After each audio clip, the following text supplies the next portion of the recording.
welcome to Reach, a show where we interview industry professionals for college and career advice.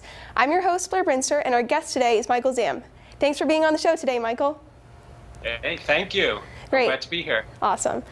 So can you tell me about what you do for your career?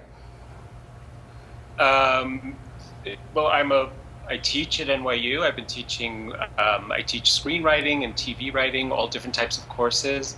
I also do some film series, mostly for seniors, and until recently, I also did a theater class for NYU in London, and of course, I'm also a professional writer. So I actually make a decent living. I'm not super rich and famous, but I make a living as a screenwriter / TV writer. Awesome. So when did you get the screenwriting bug? Oh, when I was a kid. I remember this was even before word processors. I found some really old clunky typewriter. And for some reason I had a couple of playbooks in my house and a couple of paperbacks and a whole pile of paperbacks that someone had given us. And those really fascinated me. So I used to wonder what movies and TV shows were like on the page. And so I just sort of clumping away one day and I liked it. And one thing, I liked that more than other stuff, so I just sort of kept doing that. Right. Was the formatting hard on the typewriter? Oh my God, yes. All right, and did you go to college for screenwriting? I went to NYU Film School as a film major because I figured at the time that I knew a lot less about the technical elements of filmmaking, editing, shooting, cinematography, sound. So I figured that's what I would do in school, and I could always keep writing as I was doing that, and I did. But then I found that our equipment at the time was so old and barely worked that I found that for the amount of work it took to make a 1 minute or 2 minute film, I was frustrated because what I really wanted to do is just get to the story. So that even further solidified that that's really what I wanted to do, is to write. And but then I went to graduate school for screenwriting. So I have that very useful degree that I'm sure every parent is thrilled that their child goes for, which is a master's in screenwriting, which I have from the American Institute. All right, well, that actually leads to our next question. College can be extremely expensive, so why should someone go to school to get a screenwriting degree? Well, I think the best reason to do anything, especially as an undergrad, is because you love it. I really do, because I think it expands. It's like a pebble dropped into water. You're interested in something, and in order to be really good at it, your interest has to expand out to a lot of other things. I think if you force yourself to do something that you really hate and hope that you can do the stuff that you are really fascinated by and really intrigued by in little pieces, I think it's the inverse of the way it should work. I think then it's just a stone that just drops to the bottom of the water. It's like boom, that's it. But I think when you're interested in something, it's like a muscle. You keep doing it, and you become interested not just in that, but in other thing, anything that affects it. And if you do something like writing, you need to know a lot about the world in order to be a decent writer, and certainly know a lot about people. So I think it's a useful tool that then, if you need something very practical, and I certainly understand that as somebody who paid for my, all my own education, undergrad and grad, that there's something important in that. But I think that you will really be able to apply, I think, not every degree, but I think in something like screenwriting or writing or filmmaking, something creative, I think the elements of what you learn by doing it, I think actually help you in any job. Right. So how did you try to get your foot in the door? What did I do? What didn't I do? What did I do? Well, the first thing, going to school helped a lot. And because it's really one of the great reasons why someone should go to school if they want to, would be because you make connections, relationships, and that's so much of how you get into the business. First of all, you have to be good and you have to be ready. Right. And you have to be willing to work and make for nothing or almost nothing for a while. But it's really a lot of times like someone will call you up and say, hey, blah, blah, blah, because they think of you, because they know you. and they obviously like you. And nobody in any business, but in particularly like a business like this where the stakes are high, things have to move quickly, and there's a lot of pressure. People want to work with people not only who are good, but also people that they like. So that's really important, especially when you're entering in. When you're really higher up, then you can become, snooty, and everyone has to, they all have to cater to you. I guess I'm not in that position, but certainly when you're working way up, it's really great to work with people you like and respect, and when they like and respect you. And I think that a lot of those things do start in places where there are a lot of people doing what you're doing, and those are programs like Right. in good universities. All right, so what would you say was your big break after you did all this foot in the door work? Oh, that's interesting. Okay. Well, I'll say this. There were a few gradual ones. When I was in graduate school, I won like the top screenwriting prize, so I was starting to get a lot of interest there. So that helped. So it was like a little drips and drafts along the way. But I think the thing that really changed everything was about 6 or 7 years ago, I wrote a screenplay with my guy who's now become my writing partner. That we just sort of wrote because we were just really interested in it, and we thought it would be fun to write, and it was something we already knew so much about, and we just got really excited about it. And so we wrote this script we didn't worry about whether it was commercial, we didn't worry about how we were going to get it made. We just knew that we could do this and that it was really fun, and we could tell from very early on that it was really sort of taking off, like as we were writing it. And that script was was the one that really broke the door for me. It was on the blacklist that year, which was really great. It got us a lot of interest, got us, basically it was our entree into the business. And that script really was the thing that, got our foot in the door. It was the big foot. And how that happened is even weird because, I'd had some connections over the years. I'd done some film production, and I'd gotten to know people just from, having little things happen all along.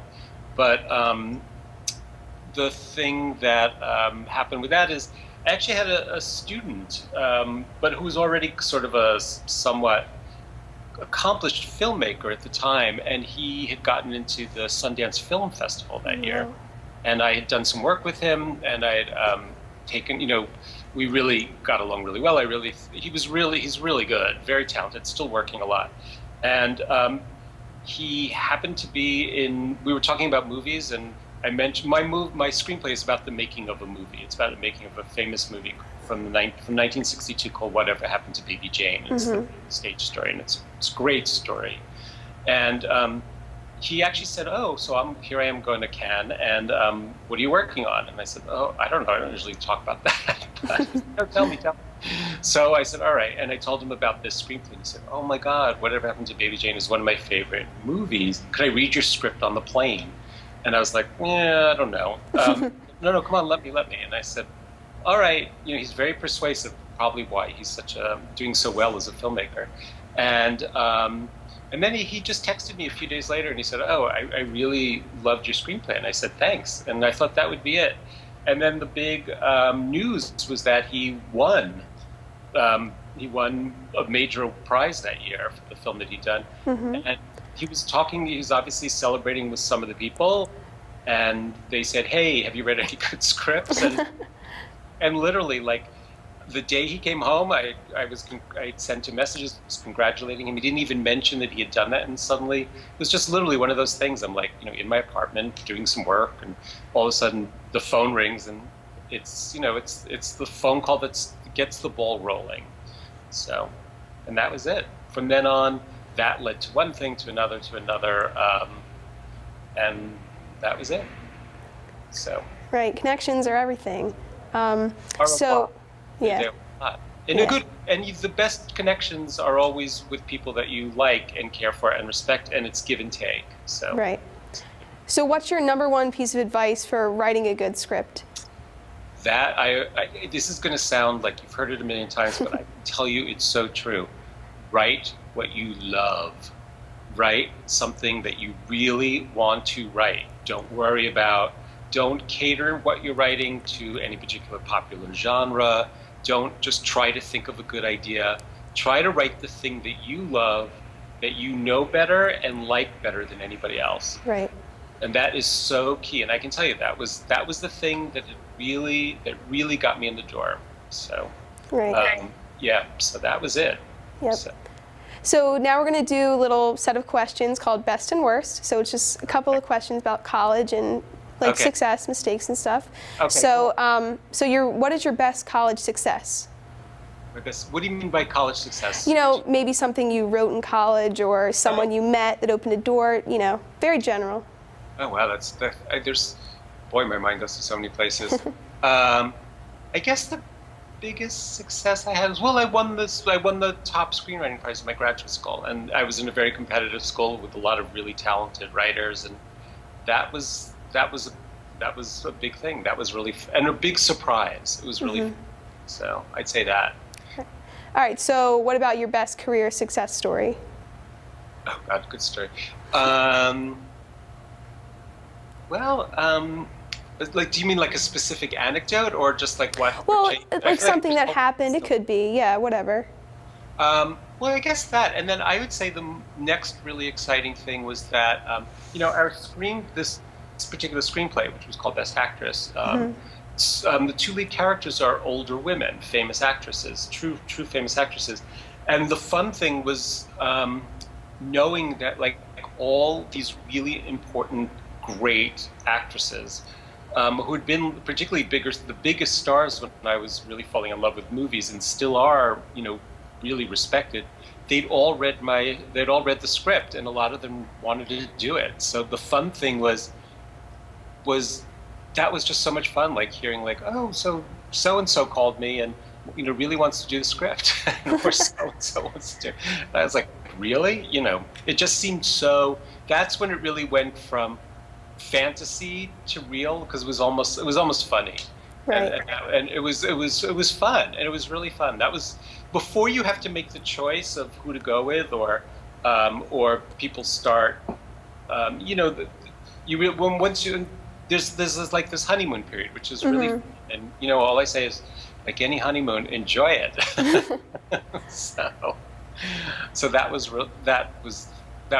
really fun. That whole period was great fun. So, and there were struggles with everything, but nothing's 100%. But it was really fun. Right. So, what about your worst college mistake? Oh God, that's a great question. My worst college mistake. I feel like I'll give you a great idea. When I was really pretty poor, and in order to make films, you need your own money, and I didn't really know that. I didn't even come into school knowing that. And I kind of ended up making a movie that, because I thought I should just have something, and it was so god awful or something, and I didn't even really care about it, but I just felt like I needed to do something, and I spent what for me was a lot of money at the time. It was probably like $2,000, which is still not cheap, but at the time was really expensive, on something that I was just completely embarrassed by and knew that it was bad, and so I'd say that was a huge error. And I would say that's the one that came into my mind next. So. Right. All right. So what about your worst career mistake? Oh God, there's so many of those. So many. Oh, that's a great question. I think the worst career mistake was probably spending time going after projects that I thought I might want, but my heart wasn't in it in the way that it was when I feel like I've done something that's really good. I've definitely gone, and some of it's been on advice of reps, and some of it's just because I was like excited about it for the wrong reason. Probably a lot of times it was like, oh, I could work with this person, or I could do that, but you really have to feel like, okay, this is it. This is great. I love this project. Right. It makes everything easier too. True. So what about the best networking tip for college? Oh, best networking tip. This actually worked for me as an undergrad and in grad school. Why I had really good college experiences for the most part. And it's something that's continued, I think, in both the teaching experience and as much as possible with the writing. I mean, work with people you like and give and take with them. Like when I was an undergrad, I was always there for people who crewed for me. I was always there to crew for them. Mm-hmm. It's one of those things where it's like all about me. And same thing in graduate school, and I did as much as I could. Please, by interruption, every attention, please stand lower. Please report to the main office. Stand lower. Main office, please. So anyway, I think that had a lot to do with it. It was like was doing that, and I made mistakes there too. But I think really it was being available, doing a lot of stuff, and taking it. I remember I also took advantage of stuff. Like I was awful at it, but I tried radio. I did some theater crewing. I just did like anything I could, and part of it was to also find out what I loved the most. Like I even as an undergrad, I don't think I was, and even as a grad student, I don't think I was open enough. I think it's taken me a lot of years to be a much more open person about certain things. I felt like I had really strong ideas and I knew it were, but I've so outgrown so much of that. So stay open and work and test, try things and work with people you like. So. All right, so what about best networking tip for the screenwriting industry? Best networking tip. I think the best again, I really do believe this. I think if you do you have to do your project. You have to do what you're doing. You have to work. And I think if you really write something you love, it'll be really good. And for the more times than not, things will start opening up for you around that. I don't know why, but it seems to. And I think the thing to do is to find a group of people so it's not so isolating, that you can check in with maybe a writer's group. And, again, one thing leads to another because, I've been in writers groups where there are people who've taken off, like before I have or before somebody else has, and if that's the first person you think of if you need to bring somebody along for something. So again, it's build relationships, but you have to build them from the heart out. Right. So. All right, so what advice would you give to someone who aspires to have a career like yours? So you're teaching, your various screenplay projects, What advice? Well, that's good. Kind of do what you did, Keep your life financially small if you can.